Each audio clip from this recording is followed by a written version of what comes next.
Olá, boa noite.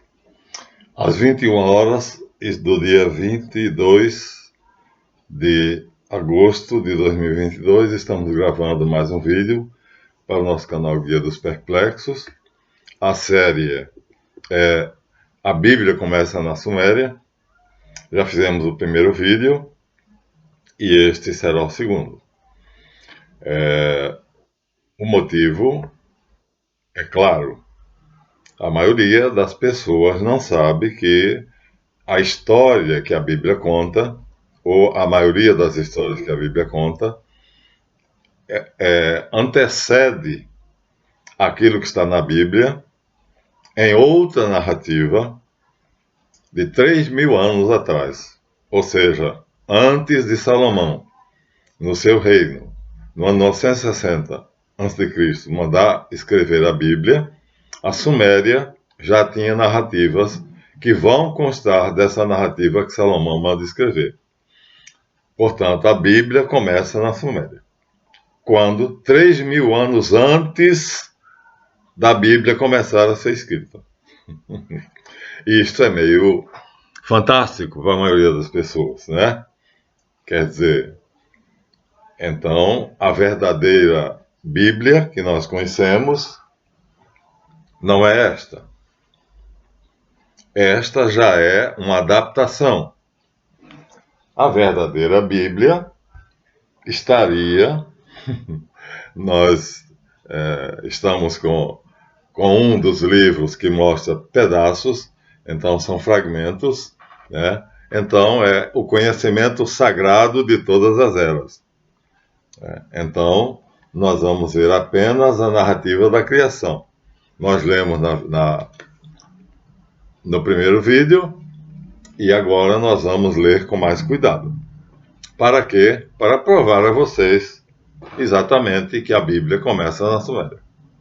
Vamos começar agradecendo a todos os visualizadores. Nosso número está crescendo, né? Já estamos com um número bastante grande de inscritos. E agradecer aos agradecer aos nossos inscritos no Colégio dos Magos Caldeus, que é uma explicação, uma explicitação, né, de cada um desses vídeos ou da ideia central desses vídeos. E agradecer principalmente ao nosso grupo seleto de caribus que nos dão uma vida digna. São 8 irmãos que nos dão uma vida que jamais eu teria, se não fossem eles. A eles todo o meu preito de gratidão, que jamais eu poderia ter a vida que eu tenho, se não fossem esses 8 caribus. Então, vamos começar a gravação do nosso vídeo. Vamos pegar de novo o texto sumério. Então está aqui, de Mircea Eliade, que é o fundador das ciências que foram mais tarde chamadas religiões comparadas e mitologias comparadas. Ele é quem criou essa cadeira, ele é o criador romeno. Então foi ele o primeiro a ter a ideia de comparar as religiões, foi ele o primeiro a ter a ideia de comparar os mitos, e ele percebeu que essa comparação trazia frutos extremamente produtivos e úteis para a comunidade científica e para os estudiosos. Então, esse homem notável, não sei, acho que a maioria das pessoas não conhece, Mircea Eliade, traz a narrativa da criação segundo está na Suméria, ou seja, na Bíblia original. Vamos ler só o pedacinho que nos interessa, viu? Quando no alto céu ainda não tinha nome, a terra firme abaixo não tinha sido chamada pelo nome, nada havia senão o primordial Apsu, o genitor deles, e Mamut Yamat, ela que a todos pariu, suas águas mesclando-se num só corpo, nenhuma choça havia ainda sido construída, nenhum pantanal aparecera, quando nenhum dos deuses ainda fora dado à existência, seus nomes não eram pronunciados, seus destinos indeterminados, foi então que os deuses foram formados dentro delas. Delas aqui é das águas primordiais, porque Apsu são as águas doces e Tiamat são as águas salgadas. Então, esse delas, para quem não tem ideia, que é preciso que a gente faça uma explicaçãozinha, né? Então, a primeira coisa que nós fizemos foi comparar com o texto bíblico. O texto bíblico diz assim, aqui nós temos, né, numa Bíblia comum, que vocês podem ler. Quando Javé Deus fez a terra e o céu, ainda não havia na terra nenhuma planta do campo, pois no campo ainda não havia brotado nenhuma erva. Javé Deus não tinha feito chover sobre a terra, não havia homem que cultivasse o solo e fizesse subir da terra a água para regar a superfície do solo. Você percebe que o que acontece aqui se dá uma noção de que nada existe. Nada existe não seria bem a coisa exata. O que nós temos ali é o que se chama existência negativa. Por quê? Porque se fala de tudo que vai existir depois. Então, se diz que não existe ainda. Logo, se não existe, então a existência é negativa. Mas tudo já está planejado. Nós chamamos aquela fase de existência negativa. E olha, curiosamente, tanto existe na Suméria, quanto existe na Bíblia, na nossa Bíblia judaica cristã. Então, começamos assim a análise estrutural da narrativa. É o que eu vou fazer para vocês. É a minha especialidade.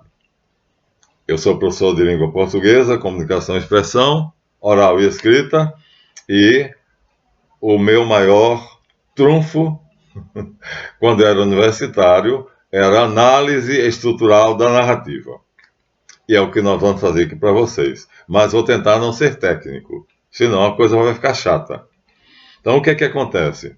Olha só, a gente diz, nada existia. O texto diz que nada existia. Tanto o texto em português, quanto o texto em sumério. Olha, quando do alto o céu ainda não tinha nome, a terra afirma abaixo não tinha sido chamado pelo nome, nada havia, quer dizer, a palavra nada, eu vou escrever, a palavra nada aparece, e aí nós temos uma tendência de achar que se está escrito nada, então nada quer dizer nenhuma coisa. Ora, mas não pode ser nenhuma coisa, porque ele dá os nomes do que vai existir. E o que é que vai existir? Vai existir, ó, a terra firme abaixo não tinha ainda sido chamada pelo nome, mas já está dito aqui. Né? O céu ainda não tinha nome, mas já está aqui. O genitor de todos, ou seja, aquele que gerou tudo, Apsu, já está aqui. E aquelas que pariu a todos também já está aqui. Ou seja, tudo está aqui, não é nada, é exatamente o oposto. O que está aqui e a mesma coisa está aqui, não é nada, não é o nada. É a existência como mera ideia. Ou seja, as coisas são nomeadas. Vejam bem o detalhe. A gente vai entrar na mente do escritor. O que é a análise estrutural da narrativa?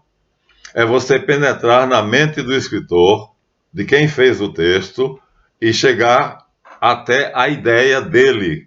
Como foi que ele pensou? Como foi que ele organizou as ideias para depois escrever isto? Isto é que é a análise estrutural da narrativa. Então, como era essa estrutura dentro da mente daquela pessoa que depois veio colocar por escrito? É isso que nós vamos mostrar a vocês. Então, não é o nada. Não é o nada porque o nada seria ficar em silêncio. Se eu pensar em nada, meu pensamento fica vazio. Mas aqui não há o vazio. Aqui já está dito, olha só. O céu não existia. A terra não existia. O campo e as plantas do campo não existiam. Ora, bolas, se ele está dizendo que, se ele mencionou o céu, então há uma ideia de céu. Se ele falou de terra, há uma ideia de terra, né? Se ele falou de a planta do campo, as ervas do campo, né? A chuva, então ele está falando de tudo. Então, não é de nada que ele está falando. Logo, as coisas não surgem do nada, surgem de uma ideia. E essa ideia tem nome. Só que o nome está apenas em uma existência, em uma dimensão, em um plano que se chama existência negativa. Ou seja, não foi trazido ainda a manifestação. Nós chamamos de ui manifesto. Então, na cabeça do escritor, a estrutura já está pronta. Ele já sabe tudo o que ele vai fazer.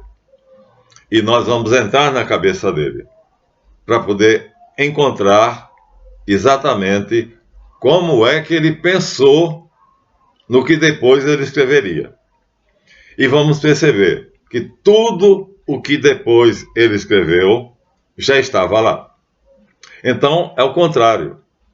Não é o nada que existia, é o tudo. Tudo já existia. Ao invés do nada, porque o nada seria ausência total.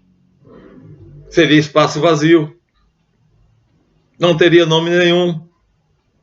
Né? Se eu tenho um espaço vazio, não tenho objeto, não tenho coisas, não tenho corpos, não tenho nomes. Porque os nomes são nomes das coisas. E ali ele dá o nome. Ele dá o nome de tudo. Ora, se ele dá o nome, é porque ele já tem dentro da mente dele a ideia do que ele vai criar.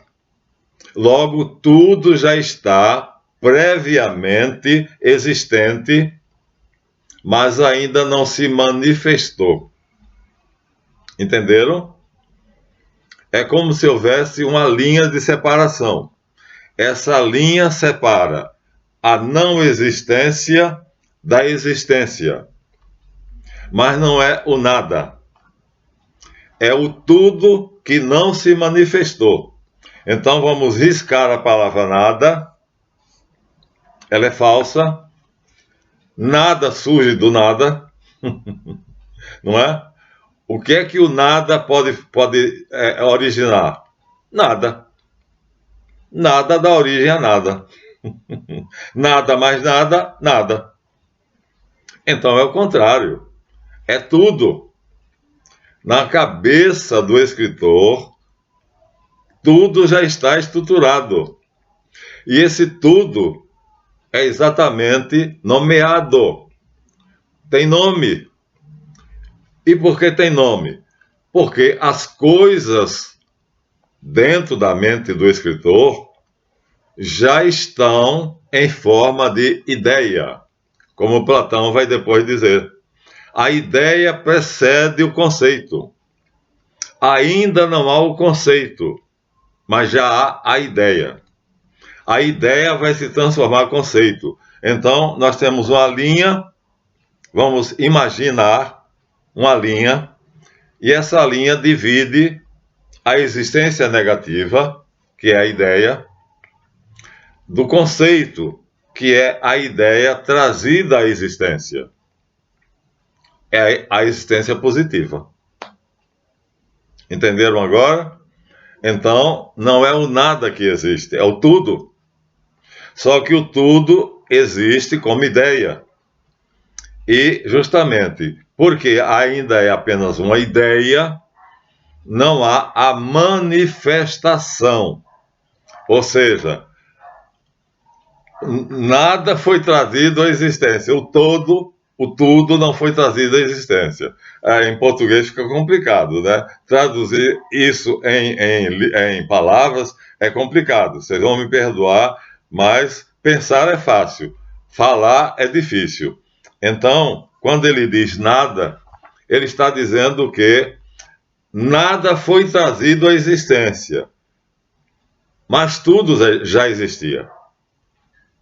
Embora não tivesse passado pela linha da existência. Então, a linha da existência limita o existente do positivo, do existente negativo, mas não é do não existente. Então, o que existe não é o não existente, é o existente negativo. Ele existe como ideia, mas já existe. Por isso tem nome. O nome é exatamente a prova de que ele já sabe que todas aquelas coisas existem, só que existem como ideia. No texto em português, vamos ver o texto em português? A terra, olha só, ele já tem um conceito de terra. O céu, ele já tem um conceito do céu.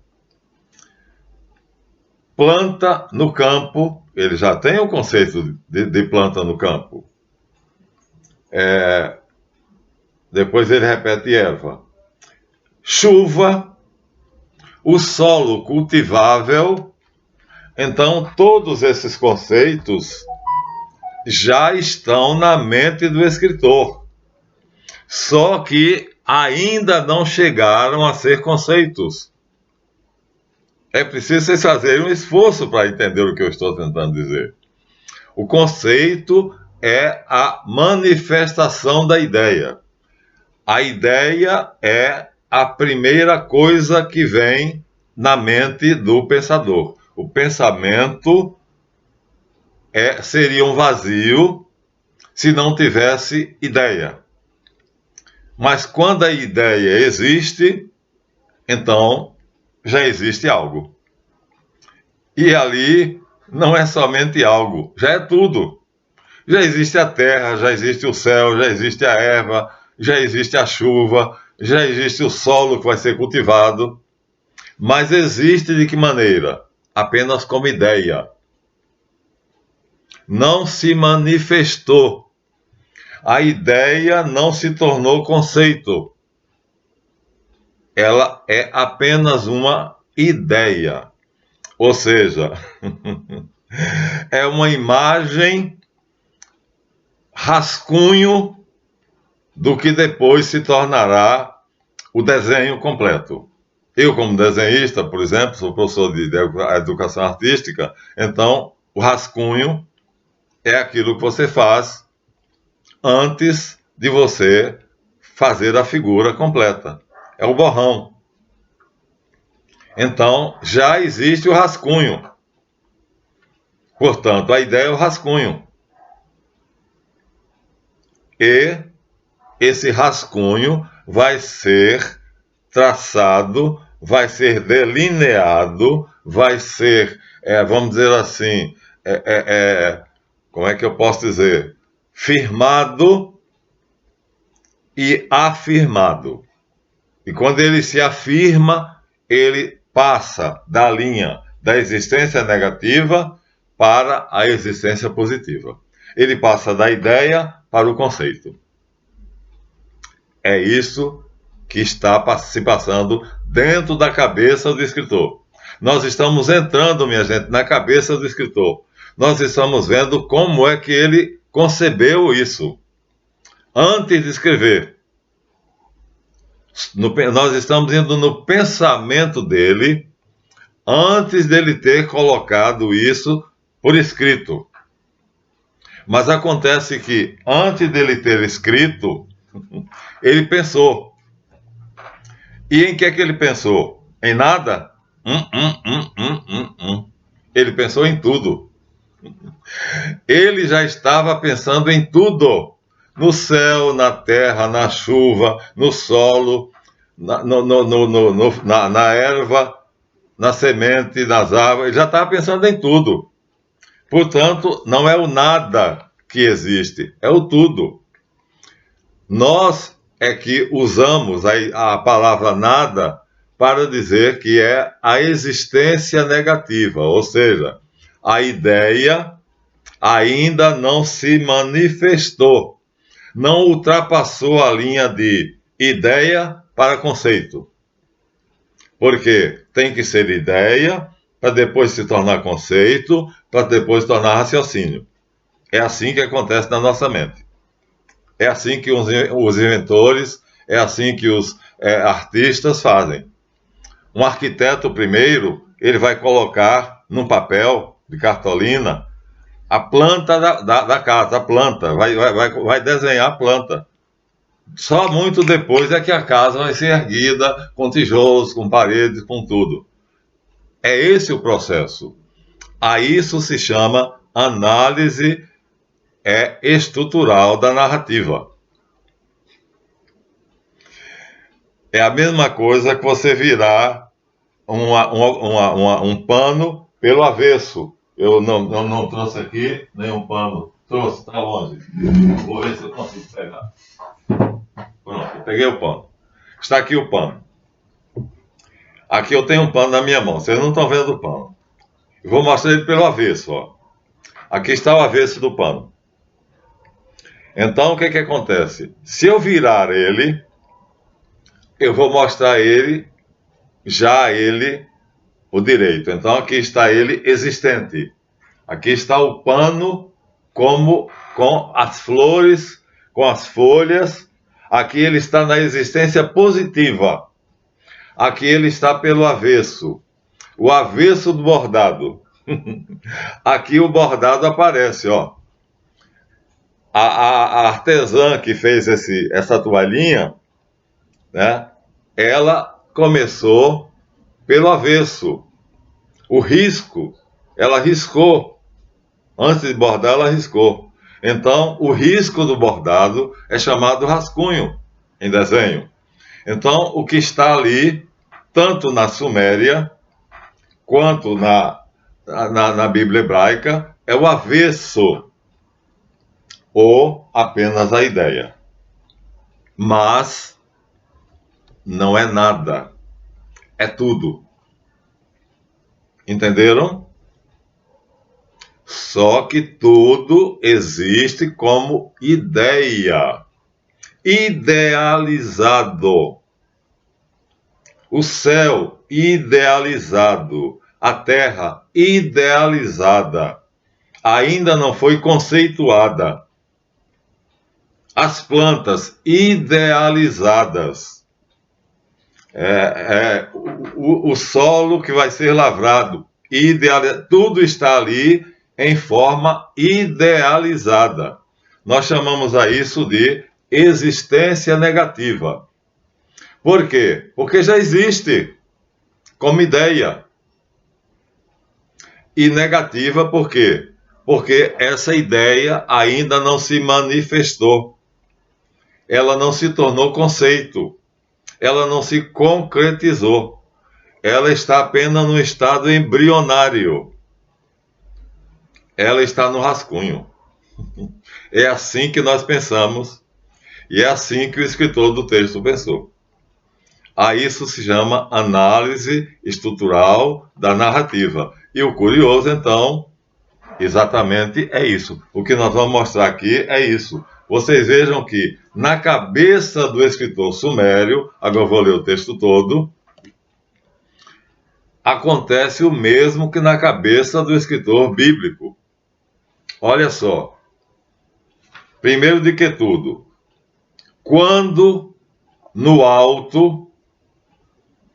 Bem, me permitam, mas qualquer aluno de português, por mais fraco que seja, ele sabe que a palavra quando dá uma ideia de tempo. Então aqui nós temos uma noção de tempo. Ó, o tempo já existe. Não existe nada ainda. Existe, já existe o tempo. O tempo é aqui.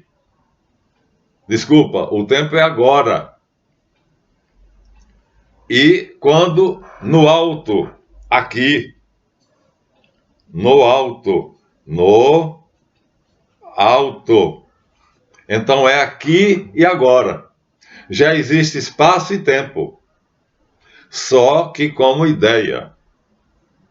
O espaço no alto, se você perguntar onde existia o céu?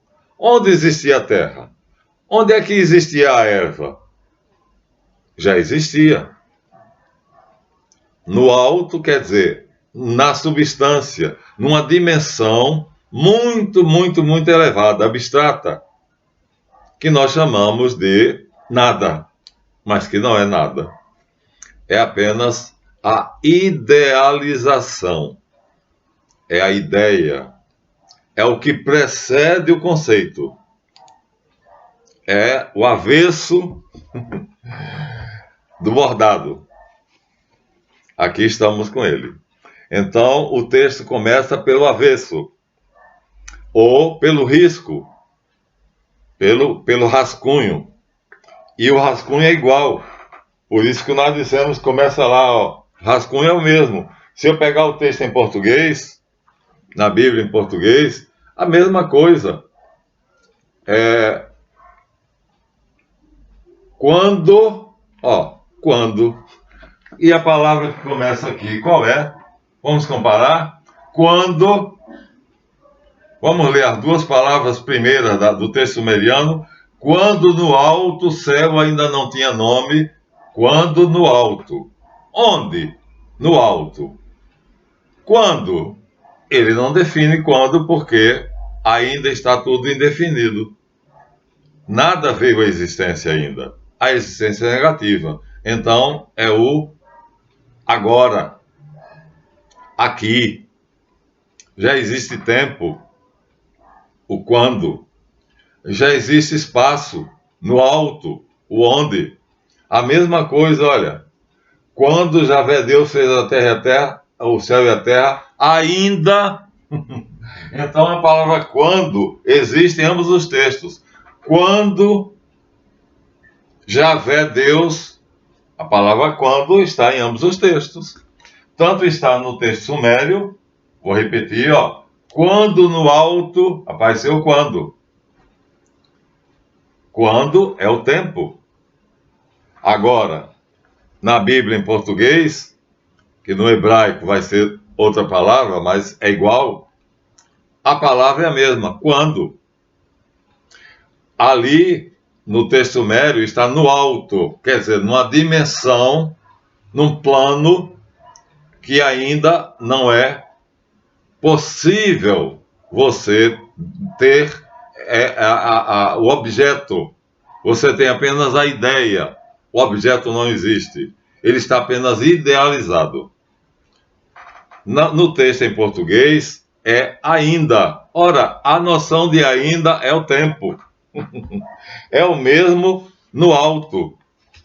É o mesmo quando. Quando ainda não havia nada. Você ainda não chegou, você ainda não ouviu o meu chamado, então ainda é uma noção de tempo. Logo, já existe o tempo e o espaço.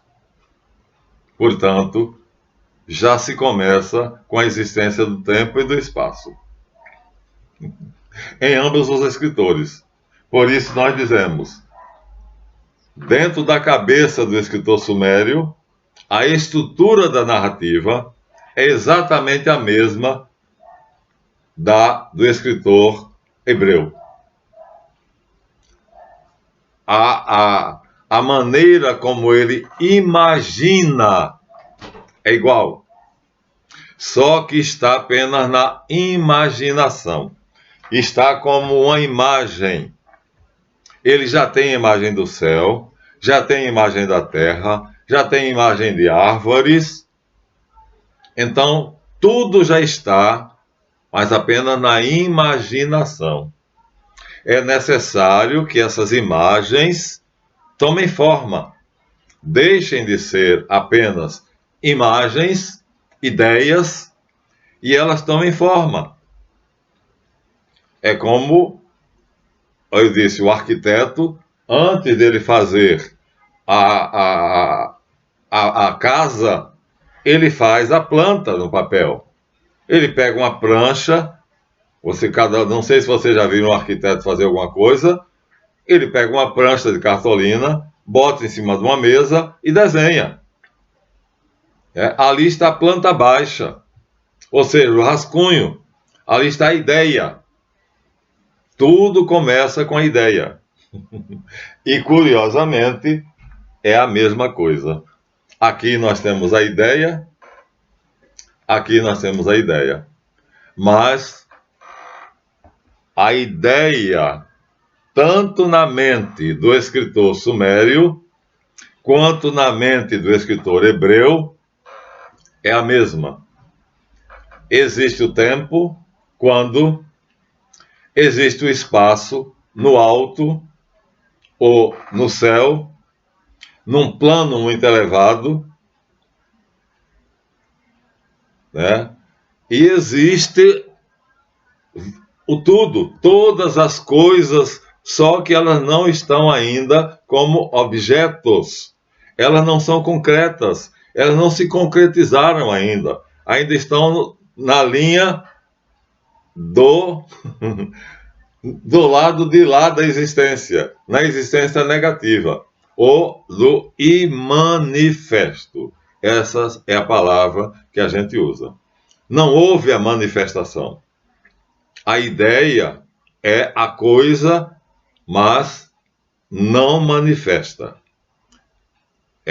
Portanto, a primeira ideia é tudo já existe. Não é o nada, é o tudo. Só que tudo já existe, não manifesto.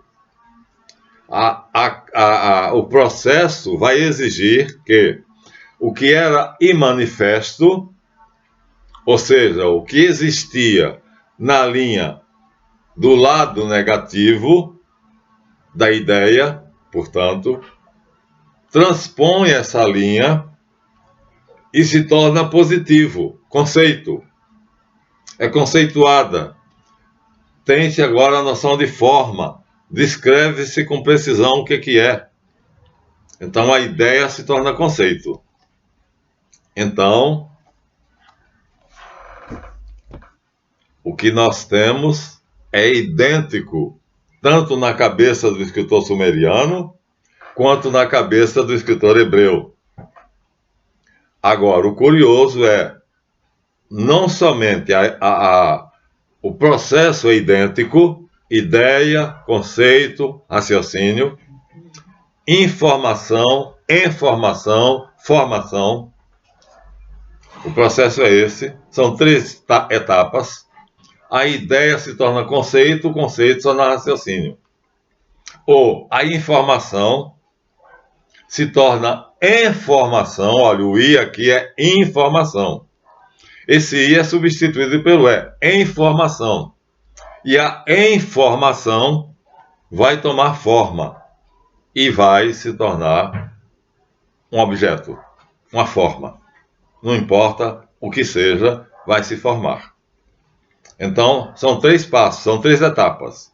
A ideia, o conceito, o raciocínio. A informação, a informação e a forma. Portanto, ambos os escritores pensam, portanto, nas mesmas coisas que são o céu, a terra, a erva,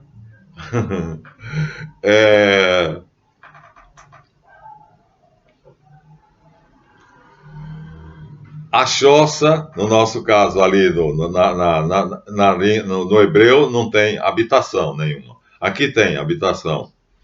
O pântano é a água. Os deuses, quer dizer, como aqui é politeísta, serão os deuses. Lá é monoteísta, vai aparecer mais tarde o homem. Mas já está tudo aqui como ideia. Ou seja, ambos os escritores já têm perfeitamente, totalmente estruturada a existência negativa do que ele vai trazer para a existência positiva.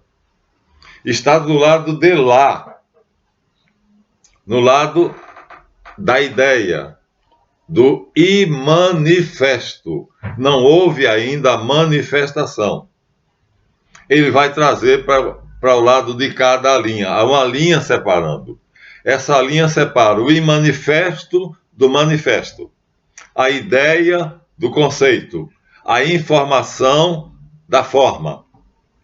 E essa linha tem algo que eu chamo a dinamis, que é o movimento que torna a ideia como forma. Então é necessário a ideia, é necessário um movimento, a dinamis, que transforme a ideia em forma, em coisa. A informação em forma. Esse movimento, a dinamis, é o vir a ser, é Javé, é o devir, é o tornar-se. Por isso é necessário o demiurgo. É preciso que Javé exista, porque Javé é o devir. Ele é o que se torna. É ele que torna a informação forma. Pela mediação de Javé, que é o movimento, o devir, o vir a ser, que aquilo que poderia ser chamado de não ser, passa a ser. Então, entre o não ser e o ser, há um movimento, há algo que movimenta a noção de não ser e traz ela para a noção de ser. O não ser se torna ser. Mas dizer não ser seria inexato. Do ponto de vista da filosofia, do ponto de vista do raciocínio, porque tudo já é. Ele já deu o nome de tudo. Se ele deu o nome de tudo, já é. O ser já é. E esse é o conceito básico em metafísica. O ser é. Tudo já existe. Só que existe como ideia. Perceberam? É difícil? É só ser um pouquinho, fazer um esforço de pensamento, de abstração, para perceber que tudo já existe como ideia. Por exemplo, antes da lâmpada elétrica ser inventada, Thomas Alva Edison teve a ideia de como ela seria. Antes do 14 bis levantar voo e sair voando, né, em Paris, já existia na cabeça de Saint-Simon como ideia. Então, depois a ideia toma forma. Mas, entre a ideia e a forma, há algo que os torna possível. O que torna possível a ideia se transformar em forma é o vir a ser, é o movimento, é o devir, é o tornar-se, que é exatamente a tradução da palavra Yehvé. Yehvé quer dizer eu me torno. Eu me torno. Eu sou sendo. O sendo quer dizer o processo de não ser que passa para ser. Mas olha, não ser é um conceito um pouquinho inadequado. Porque como é que eu posso dizer não ser se a ideia já está claramente definida? Céu, terra, espaço, tempo, erva, água, chuva, deuses, homens, tudo já existe. Então, a gente usa a palavra nada, mas nada é apenas um modo de se dizer, né? É apenas uma maneira de... Nós não temos palavras para falar sobre essa realidade, né? Então, nós dizemos, não existia nada. A Bíblia diz. A Bíblia fala. O autor sumeriano diz, nada havia senão o primordial Apsu. Nada havia, ou seja, havia o nada. Não é verdade. Não é verdade. Não havia o nada. Havia o tudo. Mas é difícil o processo de transformar a ideia em conceito. É difícil. É difícil definir a ideia pura. A pura idealização de algo. Mas tudo começa pela idealização. Tudo começa pela ideia. Entenderam? Agora vai ficar uma pergunta. De onde vem essa ideia? Eu não vou responder nesse vídeo. Então veja, o que eu disse foi, na verdade, não é o nada que existe, é o tudo. Em ambos os textos nós vemos quando no alto, ou seja, o quando é tempo, no alto é o lugar, é o espaço, e o processo, o vir a ser, o movimento. Então existe o movimento, existe o tempo e existe o espaço. E existe já a ideia de todas as coisas. Então, é o tudo que existe já. Só que como ideia. Nada tomou forma. Tá vendo? Não tem como não usar a palavrinha, a maldita palavrinha. Mas o nada não existe. Porque o nada, do nada, nada se cria. Nada se faz. O nada é a ausência de ser, não é a ausência de tudo. O nada não é o oposto de tudo. O nada é o oposto do ser, é o não ser. E o não ser não existe. O ser é. O não ser não é. Ora, o não ser é o nada. E o nada não é. Logo não existe nem existirá. Oh, meu Deus do céu. Professor Marlanf, o senhor está pedindo muito da gente. O senhor está pedindo que a gente filosofe e chegue a uma noção de abstração muito grande. Bem, eu estou tentando dizer a vocês, se a gente penetrar na cabeça do escritor, o que é que vai encontrar lá dentro? Nós estamos entrando na cabeça do escritor. Estamos percebendo como é que ele pensou nas coisas que depois ele escreveu. No texto, antes de ser texto, era pensamento. Antes de ser pensamento, claro, definido, objetivo, conceitual, era uma ideia, era um rascunho, era o risco do bordado, era o avesso. Tudo começa então pelo avesso. A antimatéria precede a matéria. Depois, ele vai mostrar agora o bordado. Então, o avesso é o que existe, mas já existe. Já existe tudo, só que está escondido do outro lado. Ó, virei o lado, agora aparece tudo claramente, ó. As duas flores vermelhinhas, as folhas, mas já estava aqui, gente, só que estava escondido, ó. Mas dá para você perceber. O risco do bordado é exatamente o que você percebe antes de você perceber o bordado, ó. Aqui o bordado já está feito. Então, na mente do escritor, ele vai começar pelo avesso.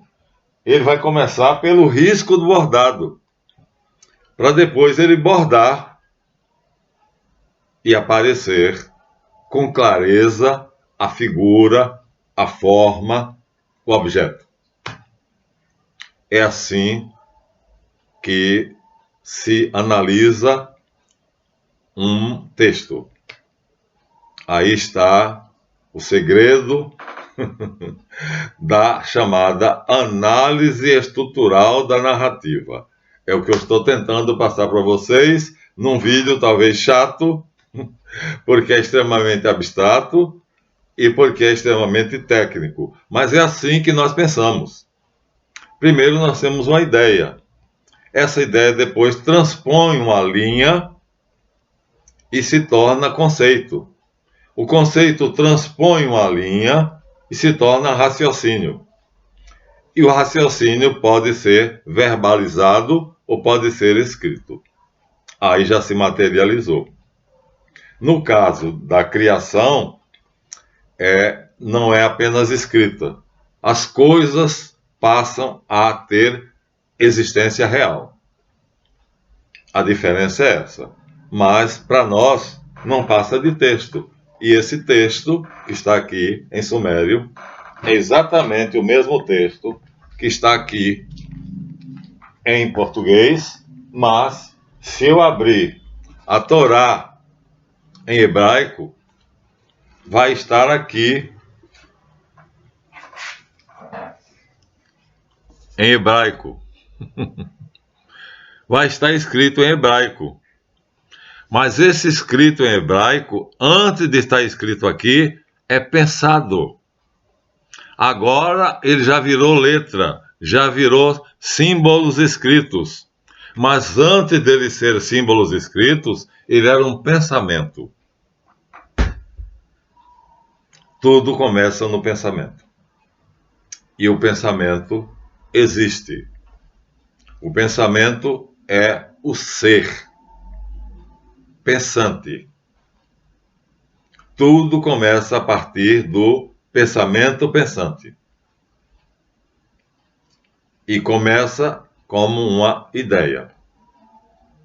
E agora eu não posso ir além disso, não posso explicar mais do que isso, porque nós entramos na cabeça tanto do escritor sumério, no ano 7000 a.C., quanto no escriba hebreu da corte de Salomão, no ano 960 a.C.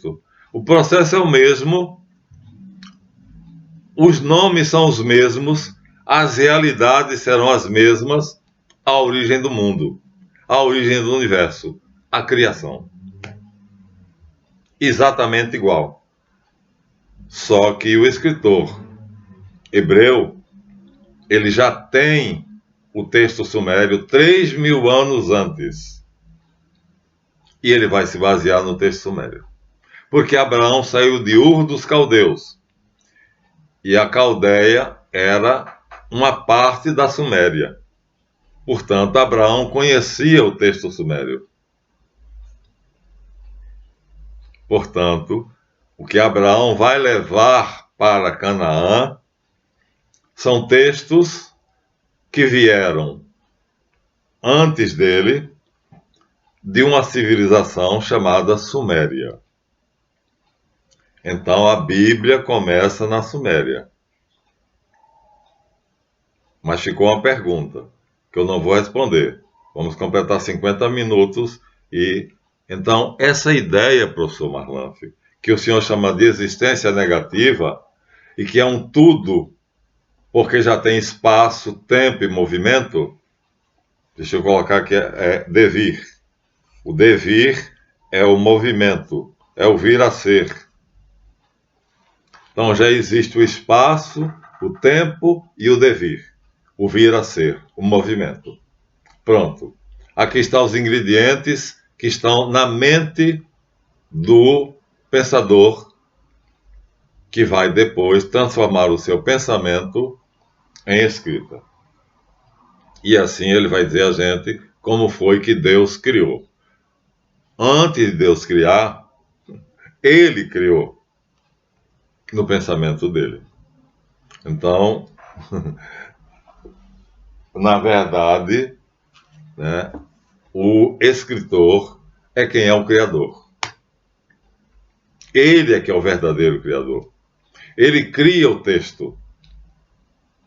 O texto nós lemos e nós refazemos o pensamento do escritor. Nós repetimos o processo. O nosso pensamento repete o que ele fez. Ele teve a ideia, essa ideia se tornou conceito, esse conceito tornou raciocínio. Ou seja, ele tinha uma informação, essa informação, através de um movimento chamado informação, ou devir, se torna forma. Ficou somente uma pergunta, professor Marlanf. Mas, de onde veio a ideia? Nós já vimos que o processo é igual. Mas de onde veio? A ideia surgiu de algum lugar. De onde? É o que nós vamos fazer no próximo vídeo. Esse terá que ficar por aqui. É impossível ir adiante. E também é impossível ser mais claro do que isso. Eu sinto muito, mas nós estamos num grau de abstração muito grande. Estamos no pensamento puro. Quando só podemos supor uma ideia, uma informação. Só. Tudo começa com a informação. A forma vai ser o terceiro estágio. Depois, nós perceberemos o mundo como sendo formas. Mas essas formas começaram como uma informação. Entenderam? Pois bem, é o que eu posso dizer. A estrutura, a análise estrutural da narrativa é exatamente isso que nós estamos fazendo, para mostrar que tanto no escritor sumério quanto no escritor hebreu é idêntico. E o pior, as ideias são as mesmas. Logo, o que está escrito na Bíblia hebraica é exatamente o que está escrito na Bíblia, nos textos, nos fragmentos, nos tijolos, nas tabuinhas de argila suméria. Igual, igual. Então, a Bíblia apenas é mais conhecida. Mas agora, a partir desse vídeo, vocês vão perceber que, se vocês soubessem cuneiforme, vivessem no ano 7000 a.C., vocês leriam nas tabuinhas sumerianas o que eu estou dizendo aqui, quando no alto o céu ainda não tinha nome, vocês iam ler isto. 7000 anos atrás. Era só vocês terem vivido naquela época e saberem ler em cuneiforme. Mas o que nós fizemos aqui foi entrar na mente do escritor, penetrar no pensamento dele e chegar a conhecer, entender como ele pensou no texto que ele depois escreveria. Então, é esse o processo. A criação aconteceu no pensamento do escritor. Depois ela vai se transformar em texto e nós vamos fazê-la, e aí ela vai se tornar realidade para nós. Não dá para ser mais claro. Infelizmente, não dá. É metafísica. Espero que vocês consigam chegar a esse grau de abstração. No próximo vídeo, nós vamos tentar ver se clarificamos mais ainda. Até lá.